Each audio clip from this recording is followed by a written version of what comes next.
Nella ricorrenza del 2 giugno l'omaggio ai caduti al Sacrario di Re di Puglia, alzabandiere e onorificenze al merito nei capoluoghi. A Udine prefettura aperta al pubblico con iniziative di solidarietà per gli alluvionati e per favorire il dono del sangue. Buongiorno e ben ritrovati al TG del Friuli Venezia Giulia della RAI. Dunque in apertura le celebrazioni del 2 giugno, 77° anniversario della fondazione della Repubblica Italiana. La cerimonia principale, alla presenza del vice ministro all'ambiente Vannia Gava, si è tenuta al Sacrario Militare di Re di Puglia. Il servizio è di Giampaolo Mauro. A Udine adesso, dopo la cerimonia dell'alzabandiere e gli onori ai caduti in Piazza Libertà, alle 10 l'apertura straordinaria alla cittadinanza della sede della prefettura. Giovanni Taormina.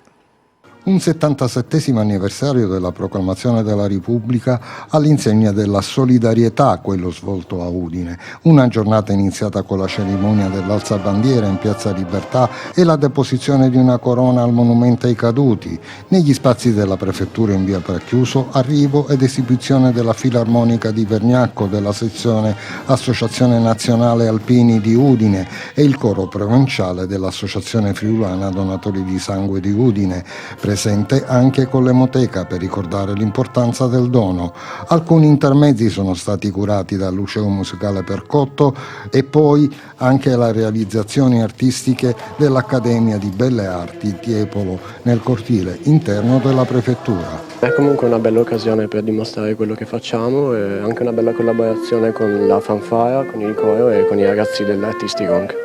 Iniziative dove la solidarietà a questo punto è fondamentale e quindi il senso di solidarietà che sia l'associazione donatori di sangue sia anche una richiesta di contributo per le emergenze dell'alluvione in Emilia Romagna è dovuto. I valori della Costituzione sempre più attuali?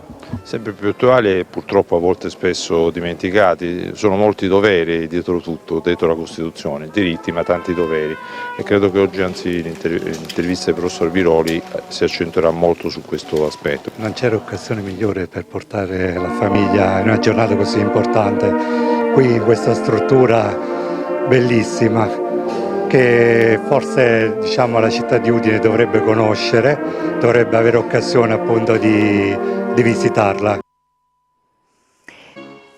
È davvero tutto, arrivederci a questa sera, buon pomeriggio.